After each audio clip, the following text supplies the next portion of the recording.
By agreement, they're each going to have 4 minutes to do that. Following that, we're going to have Q&A, and the protocol here is that I'm going to get the first 2 questions.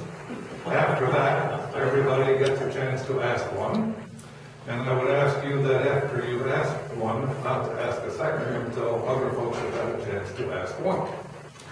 At that time, Michael Benefield here is reporting this, and if for some reason you don't want to be recorded, you need to wave at Michael so that that doesn't happen.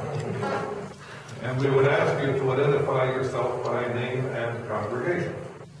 Okay? Any questions at this point?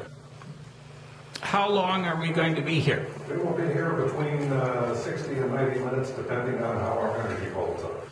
And then I'm told we have a reception in the lounge across the hall, which I believe you've orchestrated. I'm too big to my little fingers are not. Well, thank you in advance for I have a question. How long is the term?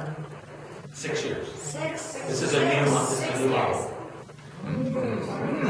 Long Single six-year one term. 6-year term. So we all have to live with our choice for a long time. Well, as long as we do a reasonable job, we can be 6 years. So the board can always remove us if we really are horrible. So, now the way we decided who was going to go first was, since they just did this at Fairfax, whoever did not go first at Fairfax is going to go first here. And I believe that's you. It is me. So And you've got 4 minutes and go. that's right. And every single UU church is its own, and it's very, Susie says, their own snowflake. So it will be a very different experience here, I'm sure, than what it was in Fairfax. I am so pleased that you are here. I am pleased because I care about our association and I care about the role of moderator. I think it's really important in how we come together and what we do together. And so when I see folks show up for the conversation, that means a lot to me. So I am grateful as a Unitarian Universalist for your interest and commitment. I have also practiced not telling my full life story because that is available on my website, which I invite you to see. But I will say something that's just for you folks, which is I have wanted to come here for quite a while. I grew up Unitarian Universalist, but the first time I heard about Cedar Lane was when I was serving on the Ministerial Fellowship Committee with Leslie Westbrook. And so we used to talk about this church. I saw pictures of her children. And so I always said I would come here. And of course now Leslie's not here. But I know her spirit is here. And I've heard such wonderful things about you folks. So I guess what I would share is that does tell you a little bit about me. I've been around for quite a while. People have started to urge me to tell you how long I've been around because people look at me and make some assumptions about how long I've been around. But I have, because I was born into this faith and I began to do leadership roles when I was a youth. I've actually been on the national level providing leadership for the UUA for 30 years. So in a variety of different spaces around our association. Like I said, with youth, I was on the Black Concerns Working Group, which came to, and some of you may have met me then, going around to congregations around the association, doing kind of justice, anti-racism work.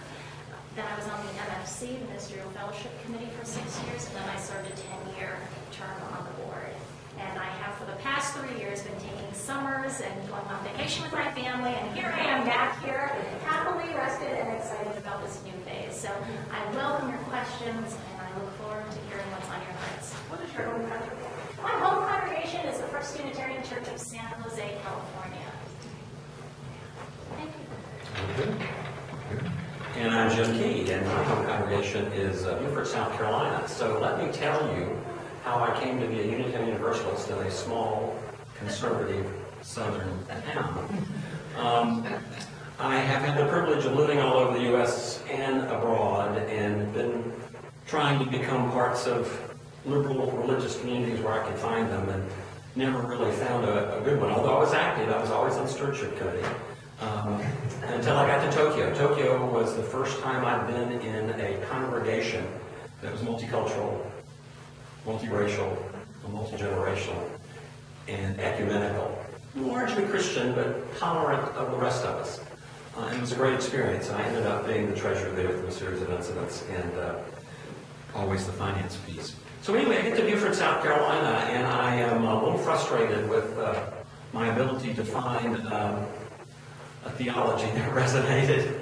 And I was whining to a Presbyterian minister, and she used this body language. She said, well, you need to be over there. So Unitarian Universalists are organizing a congregation, and I think you'd be happier there. And of course, indeed I was. I moved there in 97, and we organized the congregation in 99. We affiliated in October, and in December, I was diagnosed with terminal cancer. And they said, you've got about a year, maybe 1% chance of doing 5 years. So we gathered the kids home for the last Christmas. They were all adults by that time. And we changed the title on the house and updated. We really did all that stuff. And of course, in the joys and concerns part of our small congregation, I shared that reluctantly, frankly.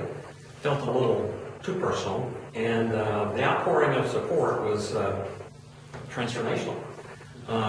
We had they held a healing service with the laying on of hands, and my acerbic older son, who was between churches, shall we say, at that time, said, you folks are going to be handling snakes in a few years. I said, I don't think so. But I shouldn't be cavalier about it, because it really was incredibly healing, and it's when I became aware that Unitarian Universalism really was a saving faith. And I came to be aware, at least in my part of the world, that we weren't terribly good at living our faith outwardly and inviting people in. We thought we were welcoming if they could find us. And of course, we were in rental places that kept moving, so it was kind of challenging. And in one place, we were on a military base, we had to come through a guarded gate. You know, not exactly the welcoming community. But we're owned premises now. But in the middle, I had 10 months of chemo, and then after the second or third one, the nominating committee came to me and said, would you serve as president?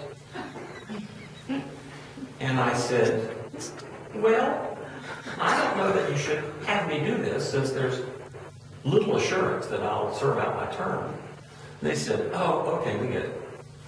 So, a year later, I looked pretty good to them, and they came back and said, now will you serve as president? And I did, and I served as president for 5 years. But early in my presidency, I felt I needed more grounding in Unitarian Universalism, certainly, and took myself to the Mountain School for Congregational Leadership, and was a student, and then was invited back the next year as faculty, and then the following year, I served as dean for several years. And that whole period of denominational leadership training, these two single things come out of that I remember very keenly. In a democratic organization, you have to give up control of the outcome. That's been incredibly useful as a board president and as president of the district, and I hope in the role of moderator. And also becoming a non-anxious president. So those are my two learnings from that period of time. They've served me well. So I moved from the leadership school to the vice presidency, and then to the presidency, and in that role moved into congregation, association life congregationally, and now serve as the chair of the audit committee. Okay.